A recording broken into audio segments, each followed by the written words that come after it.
create my own, be my own. And so that mindset just carried through everything that I did. Okay, so with the mindset of like having to be on, like when did you realize you were different? Because you said you were the different one in the family. Like when did you realize that? And what made you realize that, since you need to be direct liar? Honestly speaking, I would say really, really young. And the reason why I say that is because my birth mom, the very few memories that I have from her, she used to call me Angel. So, and my middle name is Angelica. I'm giving y'all, people don't even know. Freddie, do you know my middle name? Mm-hmm. Okay. Not a lot of people know my middle name. Like, I got a lot of middle names. But anyway, my mom used to call me Angel. So very, very young, I just was like, she always said something's on you, something's on you. So I think very young I knew, but I think I didn't feel it or know it and walk into it until probably about 3 years ago, honestly. It's funny that you said that, because I was talking to somebody earlier and they told me that they met you a couple years ago, and they said just to see the growth between that time and like now has just been phenomenal. Yeah. So what happened in them 3 years? Girl! Child, we need a counselor. You are listening. Heartbreak, girl, heartbreak, grief, everything that could happen. I think that the turning point, honestly, the main thing was therapy. That's what it was. That was the first thing that happened for me to figure out that I had something on me. Because I would meet people and they'd be like, "Oh, what do you do?" And I'm like, "I'm a lawyer, and they'd be so surprised. And I'm literally just the around the way girl. Like nothing about it never blew my mind that I did something because I knew I had to. And so when people, their reaction, I always was just like, "Yeah, it's no big deal." And they're like, "No, isn't it hard?" Like, "Yeah, no, but it's no big deal." So I never fully owned, and being from the South, you gotta be humble. You gotta be humble. And so you never really get a chance to boast or say I am something. It's just like, "Oh yeah, no, it's no big deal. It's cool." So I think going to therapy, being able to switch that mindset to be able to say that I am something, I do something, I have something, and it is of value, that mindset shift was it for me. Once I realized that, oh, this is kind of a big deal. That was it. It's a real big deal, friend. Can we get a clap for that? Baby, she don't know about to keep big, but I'm gonna give her a little Oh, girl, I already know. That's why I'm up here sweating now. I'm gonna give her a little break. How many of y'all have actually moved away from your families? See? Yeah, that's what I'm talking about. I knew I was in the right crowd. I feel real homie. That's why they got my middle name and stuff. That's why they got the middle name, because they feel real comfortable up here. That's good. That's good. Oh, why you smiling like that? So you said you started. So of course, I can't speak for you, but I know being from Mississippi, it is like very taboo to do things like therapy.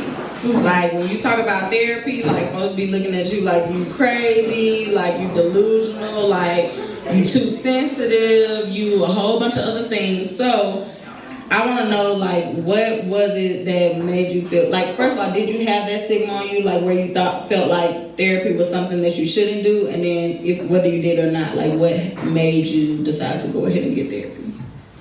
Okay, I gotta tell the complete truth. And the whole truth, so help you God, lawyer, babe. Now you in my business. Okay, so the first part of that is, did I have a taboo? Yes. I never really understood what therapy. I thought going to therapy was for people that had like issues, like you had to have like some actual condition, bipolar or something like that, to go to therapy. I didn't know that I literally had no idea that regular people just went to therapy. I went to therapy to save a relationship.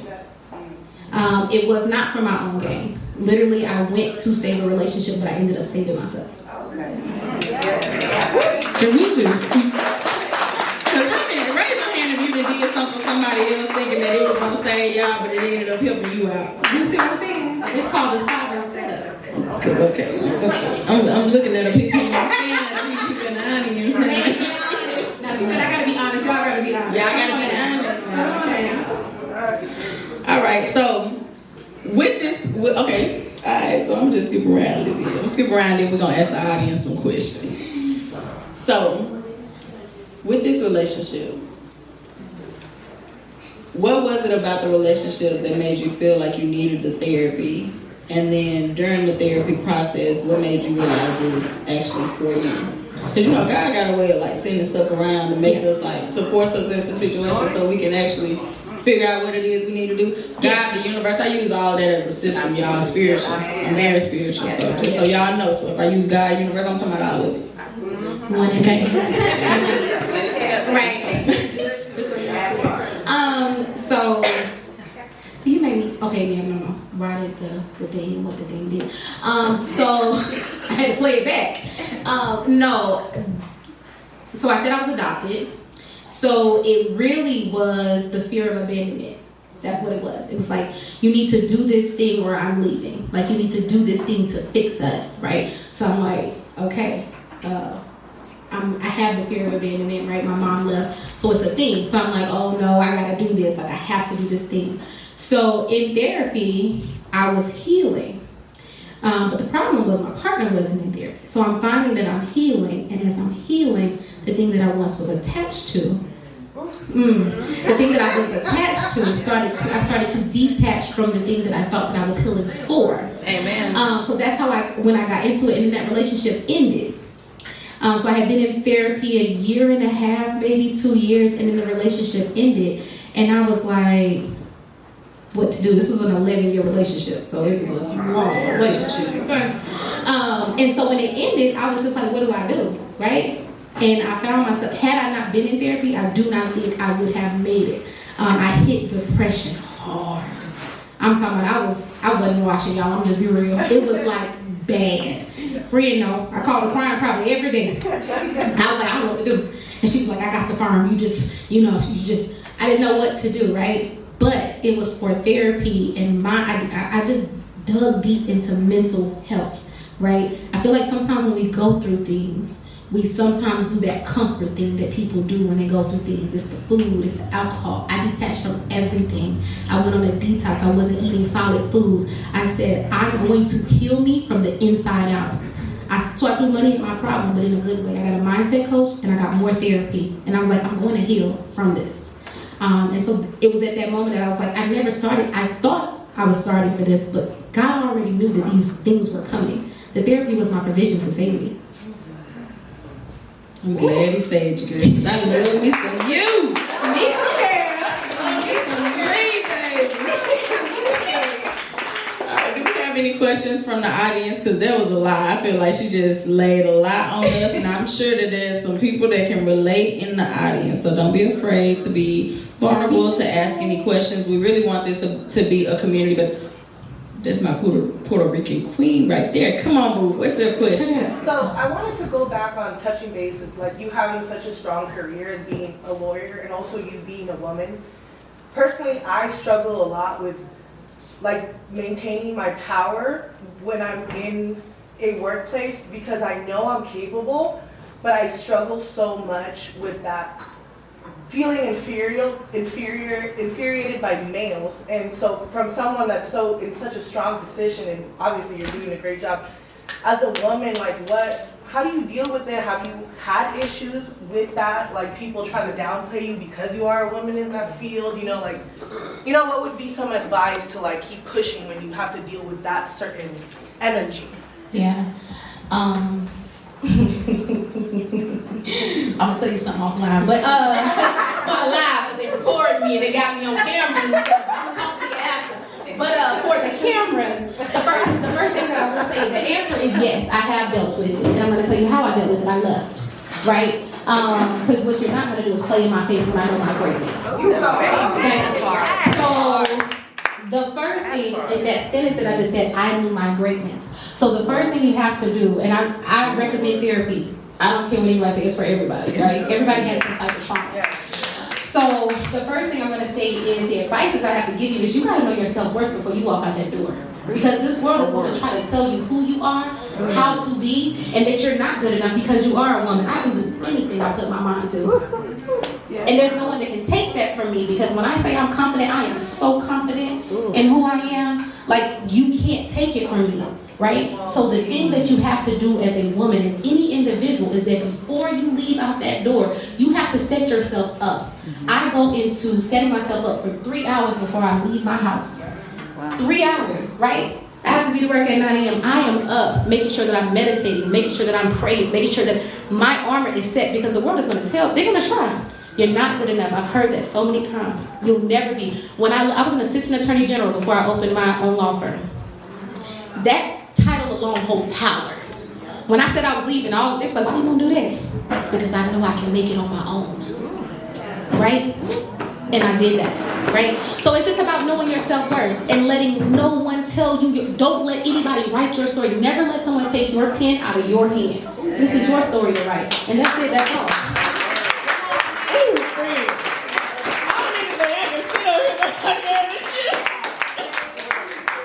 That's how you come.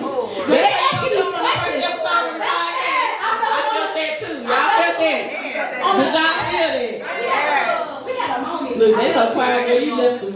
You got them. I love y'all. I love y'all. I'm passionate about who I am and what I do, and I'm definitely passionate about encouraging other people to do the same. She is, and that's why I wanted her up here on this podcast to talk to y'all. Do you feel fulfilled, honey? Yes, definitely. Thank you, Lord. All right. Do we have another question? Y'all in the back that came late. I'm just saying, y'all. Okay, I don't have it. You was upset, but no me. y'all got no questions for me? Anybody own a business? Look, I'm only got business now. Okay, I'm also a business lawyer now. She said that. Okay. This is the time now, literally. This is the time to not get professional advice. Right. Informational only. Informational only. I have a question. So after going through therapy, did you start to realize not only the relationship that you were trying to save, but you start to realize the other relationships or people saying, like, oh, you're different? Because when I went through therapy, I started to realize, like, I was like, oh, you're different. Well, it's like, you're not supposed to stay in this game. You're supposed to grow and, you know, gain knowledge. And did you notice that? Other relationships as well? And I am a business owner too. Oh, good. I all I'm saying, yes. But I believe in being whole, and to be a whole CEO, you got to start from the inside. So, great question.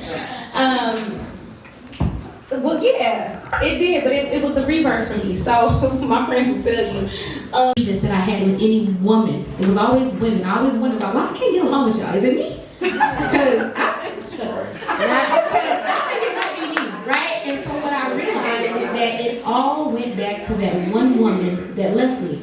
So once I changed that, I found that I did hear people say that I changed, but most of the time it was for the better.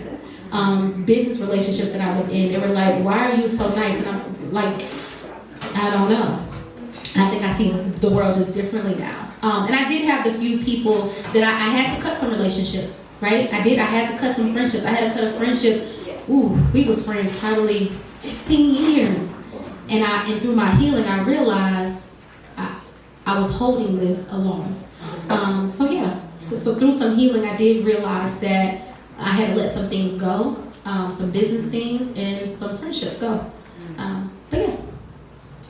Ooh, I just want to add that, like sis said, like when you really start growing, and you'll know when it's time to grow, because that was actually one of the questions that somebody submitted. I remember one of the questions. One of the questions that somebody submitted was like, basically, how do you know when it's time to grow and like get out of a situation? And I was like, I'm gonna answer that because I literally just went through a growth spurt when I came to Phoenix. Like I was very, what would I say? What would be the word?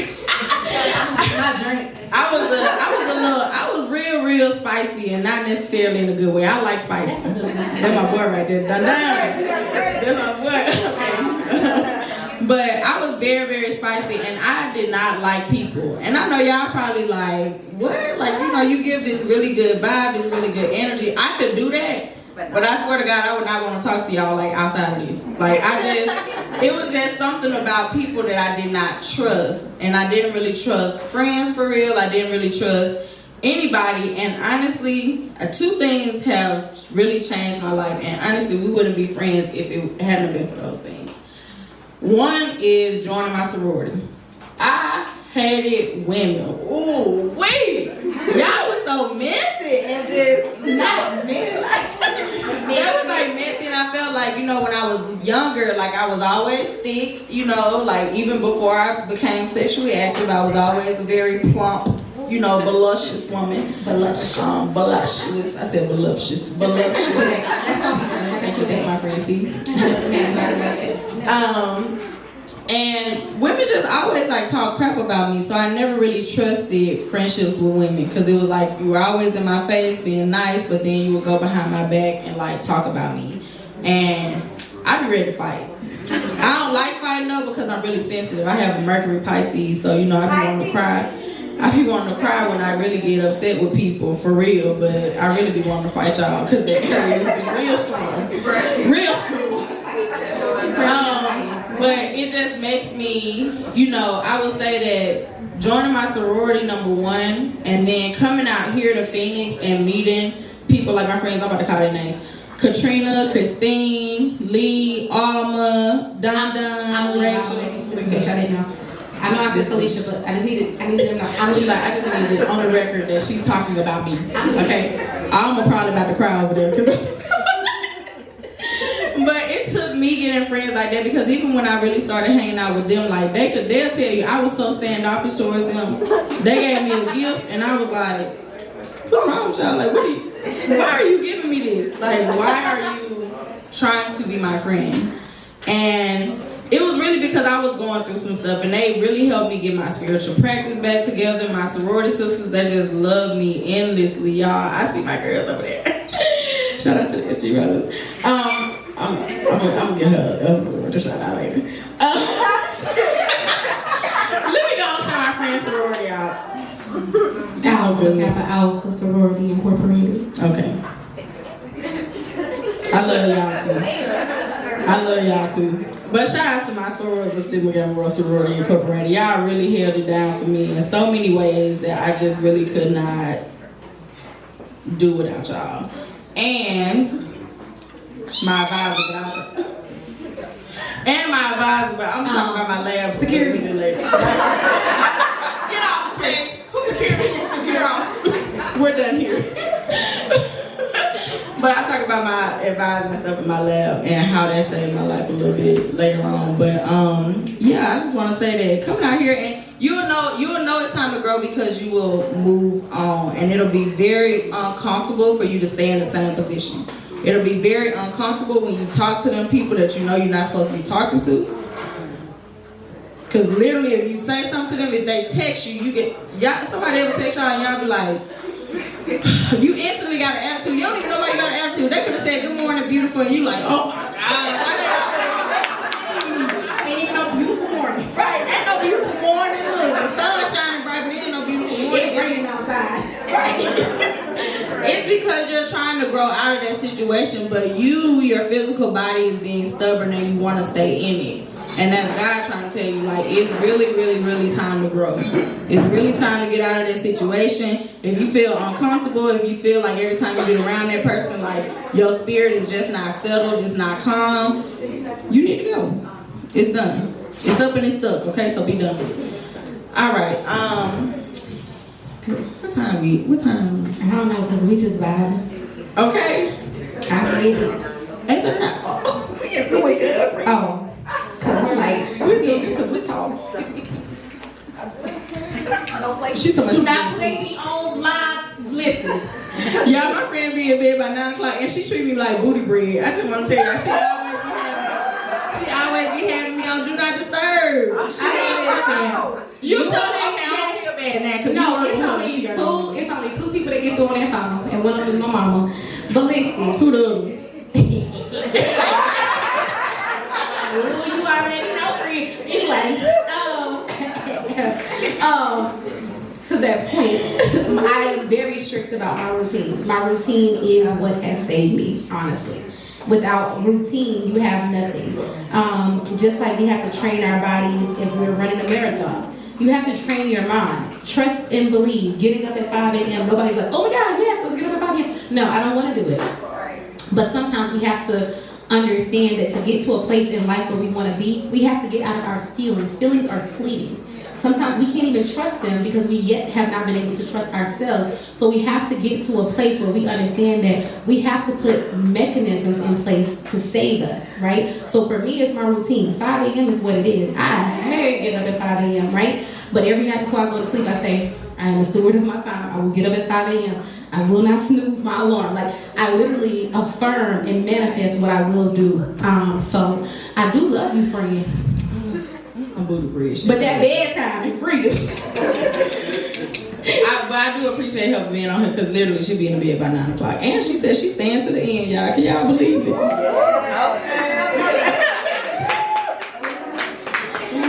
got that recorded somewhere? Right. Did I say? You're gonna record it. Any more questions? Okay, we got Will and then we coming to Lotus. We still want to know who the second person on Do Not Disturb is. Okay.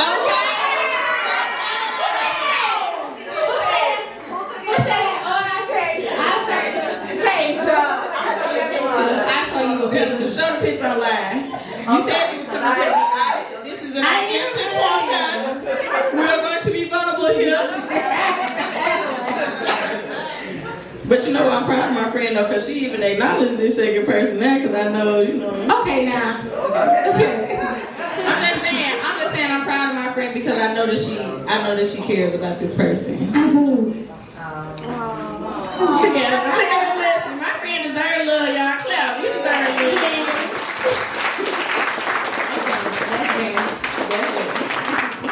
I'm still dry, but it's okay. Right, did you say, y'all dry in my dating life? Why do you say that? Dry in my dating life, because my dating life dry right now, but it's okay though. Because, you know, I'm in that moment where I'm like, that dry season be good though. That dry season be good. I realize so much stuff about myself. Girl. Now I do have a little crush on somebody, but I like myself though. I like. You got a little crush? You know I'm an Aries. I get real impulsive sometimes. I know. And 3 days later, I be like, ooh, good. My friends like, what about we'll call them blue ceiling. What about blue ceiling? I be like, who? That was yesterday. Yeah, I was like, oh, yeah, no. That girl had hair at 9 a.m. By the time I seen her at 11 a.m., she ain't had no hair. Impulsive. I did. But I told her I was going to. Yeah, she did. Same way. And I usually cut it around my birthday. I don't know. It's a very freeing thing. I don't know what it is about. Girl, being bald-headed is life. Being bald-headed, like. Life. I promise. I think it was really because, like, I was going, when I first cut my hair off, I was living in Detroit, Michigan. I've lived in 9 different states, y'all. So I was living in the dirty D. And I really was going through a phase where I felt like I had just finished my master's in engineering. I was literally working at Ford as a manufacturing engineer, and I could not for the life of me figure out why I was still single. Because I was like, I look, you know, and that was like back when I had all of these ideas. It was like back when I had all of these ideas about what you just said. But no, it's serious though, because like that was back when I had these ideas of what, you know, like when you raised in the South, it's certain types of women that they tell you can get men. And I felt like I was that type of woman, so I didn't understand why women that wasn't that type of woman was getting men and I wasn't. And I had to grow out of that mentality, thinking that some women deserve certain things and that other women didn't. And so that's why, like, this means something. Y'all ain't about to make me cry. We not talking, you are. Security. But that's why this means so much to me, because it really, like, it takes unlearning and unconditioning ourselves from thinking that certain types of people deserve certain things, and like, we are so much better than other people. Like, you deserve everything you get. It's so much love. Everything. All of it.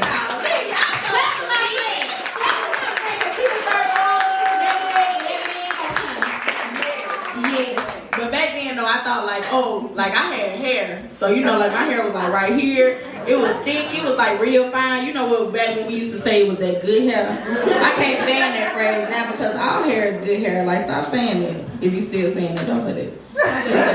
Don't say no little kid that they ain't got no good hair. Because that thing gonna stick with them. Exactly, that's gonna stick with them. I was like, oh, I got fine hair. Good, my hair was thin as hell. Thin as hell. I thought it was fine. I It was fine and thin, and I thought, oh, I can't cut my hair because this is like hair is a woman's like glorious crown. If she cut her hair off, then whoop de woo, and especially in the South, like hair was supposed to be like this thing like that people idolize, and I really got to a point where I was like, I gotta really start loving myself because I didn't like myself either. So I was like, I really gotta start loving myself because I had so many ideas of what other people was putting on me and telling me what I should be, how I should act, what I should do. And it's taken me even till now to really grow out of a lot of those things and like to own me for me. Like I am Fantasi Nicole, that's why that means so much. She is. Because like I used to basically base my identity off of what other people thought of me. And like this is like me taking my identity back and saying this is what I want to be, this is what I want to be known for. And so I just was like, I called my mom, I said, my mom want to cut my hair out. And my mom on cancer, so of course she nurturing and loving, and she was like, baby, well, whatever you want to do. If that's what you want to do, then you go ahead and cut your hair. And I found the barbershop that day, and I saw that it cut me, impulsive. And I went and I cut my hair off, and I FaceTimed my mom, and she was like, you look so beautiful. Aww. And that,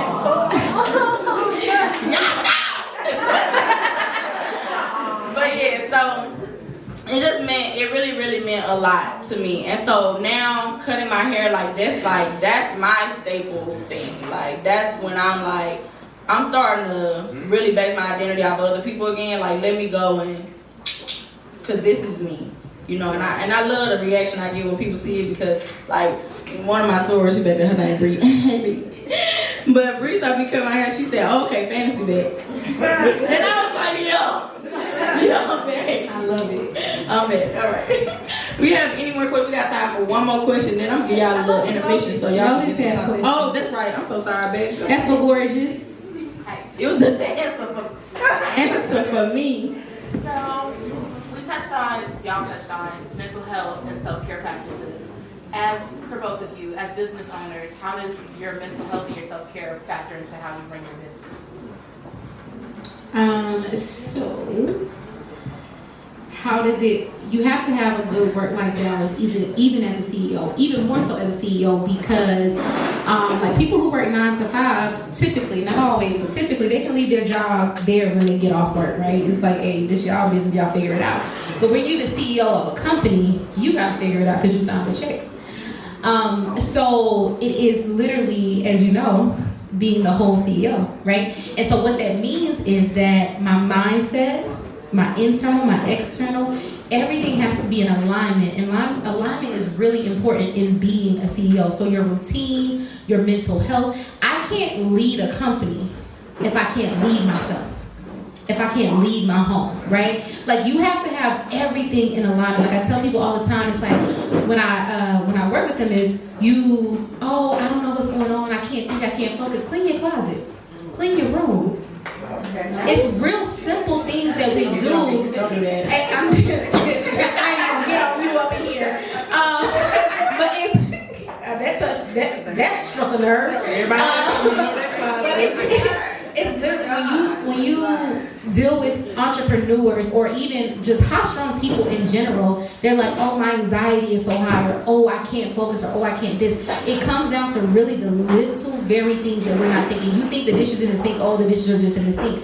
There is something causing discord within your spirit, and it can be as simple as not having a clean home, right? So you have to have a clean mind, a clear mind. So as a CEO of any company, you have to make sure internal is okay before external. I can't produce if my inside is not well. When I was going through my depression, I could not lead my team. They literally had to lead me, but a good leader knows how to follow, right? So there is provisions already set up in your life that will make space for you, but you have to do the work, especially as a CEO. There is no one coming to save you. So you have to save yourself, and the quickest and easiest thing you can do to start is just start working on self. Like we have to get intentional about our mental health. We gotta stop saying, oh, I'm having a bad day. Well, you're having a bad day because you're saying you're having a bad day, right? You literally, I made an Instagram post the other day. Shut up. Y'all see how she's showing y'all see how wasn't even saying anyway. But I made a post the other day, and literally everything that could go wrong went wrong. I literally went to the gym. I did an RDL, a Rashidilla, and my tight split. Okay. I was like, well, I was at my home gym. I was only one in there, so I kept going. Right? Okay. Boom. Then I didn't want to be there because again, who wants to get up at 5 a.m.? Get in the car. I'm on time for work. I'm excited. Literally in the car, the lid on the smoothie thing pop off, going all over my face. I said, okay, all right, okay. I lost my brother a few months back, so it's a day. But I literally dig deep and I say today will be a good day because I claim it to be a good day, even though inside everything is burning down. But I can affirm in myself that even it's okay to not be okay, and today is going to be my day because I say so. I get to manifest that. Even though I'm breaking down, even though I'm sad, I am not sad, I feel sad.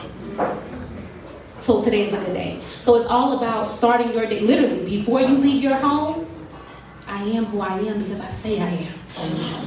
And it's okay to not be okay. That's your message, and you take that with you.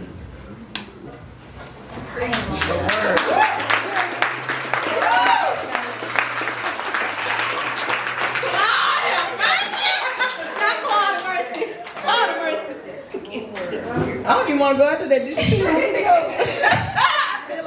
But it's Lotus for me. She know I love Right, her. girl, look at her, look at her. Well, I don't even know if I was answering the question. I just saw her eyes and I just had to see her eyes. Because her eyes were saying something different than what her mouth was saying, and I just had to go with it. I'm sorry. I'm sorry, y'all. I wasn't even talking to y'all. Did y'all hear that?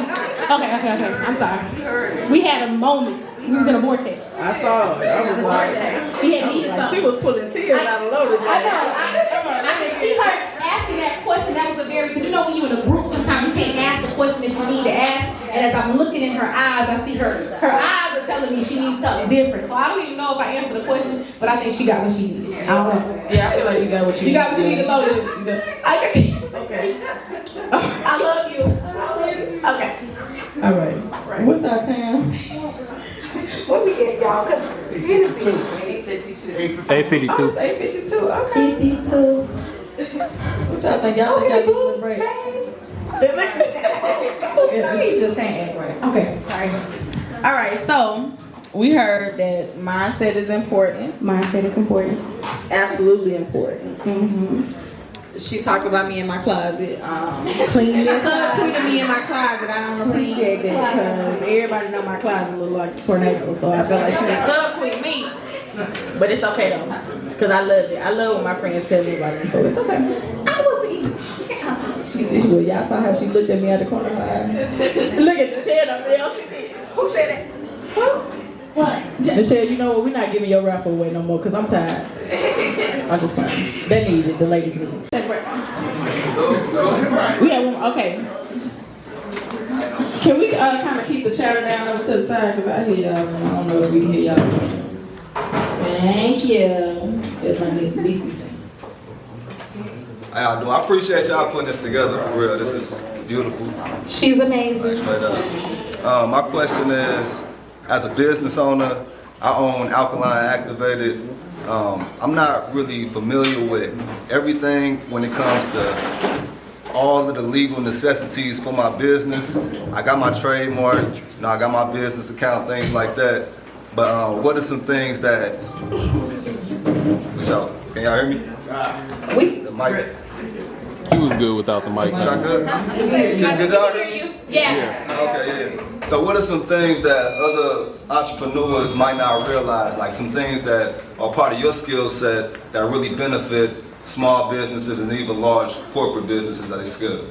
Okay, that's a really good question, but I also want to go back to trademark. So you have a federal trademark? So I have a trademark for my logo specifically.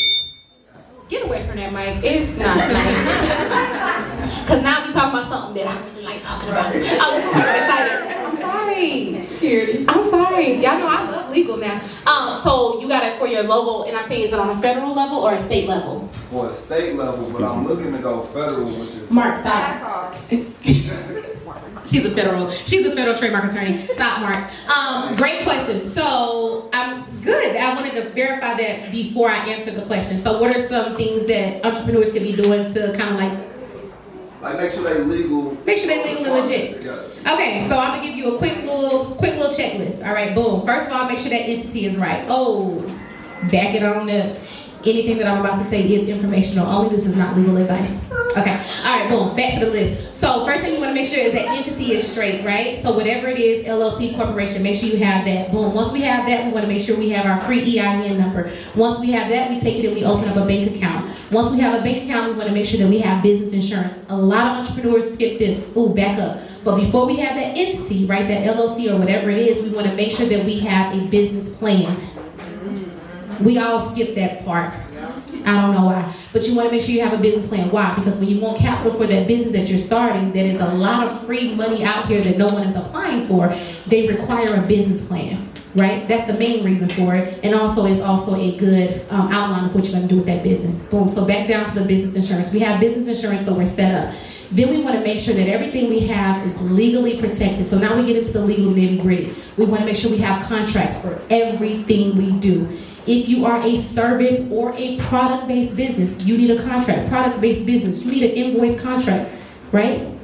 In the service-based business, there's a ton of different types of contracts you may need, but at the very minimum, you need a general service contract. So now we have our contracts out of the way. We have that legal, professional stuff out of the way. We need to make sure we are protecting our brands. So that's, you may need a copyright depending on what you do. If you have a podcast, you copyright the content. So what we're talking about today can be on a copyright. The name of the podcast then needs a federal trademark, not a state trademark. Why? Because a state trademark only covers you in the state that you are located in. But if someone in another state, outside of that state, gets that same name, you can't do anything with it. A federal trademark protects you in all states. So if you have a business and that business is online, you are doing business in every single state. So therefore you need a federal trademark, okay? And so once we have that kind of stuff done, we have that's our intellectual property. That's what that term is, right? Once we have all of that set up and covered, then we want to make sure we're just doing like the little maintenance stuff, disclaimers when you're doing business, right? Privacy policies on your website. If you have a website and you don't have a privacy policy, you can be fined. It's the law. You literally have to have a privacy policy. If you take any identifying marks, that's an email address, that's a phone number, any identifying marks, you have to have a privacy policy. So that's my quick checklist. That's all I got. Yeah, then y'all just got.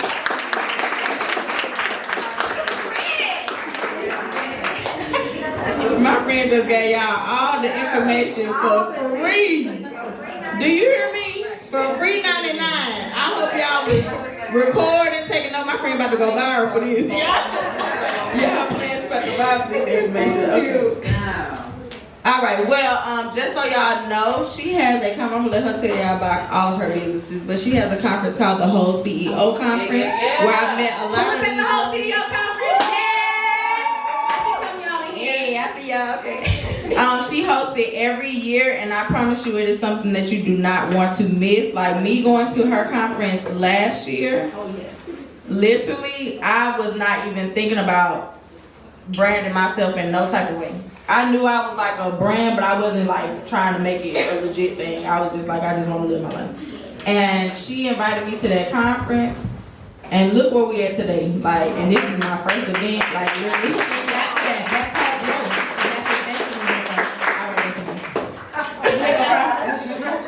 Okay, go for it. No, because I did my. I made Lotus cry. I'm sorry. I did my makeup real good today. So. You did good. You're pretty. I like it. Looks good. All right. So we are going to give you.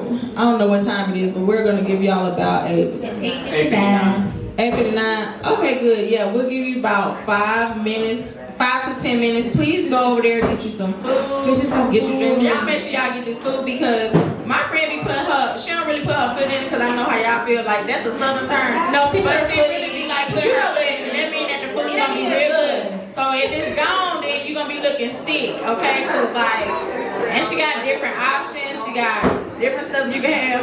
Y'all looking good standing up. Y'all, Lee, I don't think I paid attention to what y'all had. Clap for yourself. All right, so we're gonna give like a 5 to 10 minute break, and then we will get started with the second half.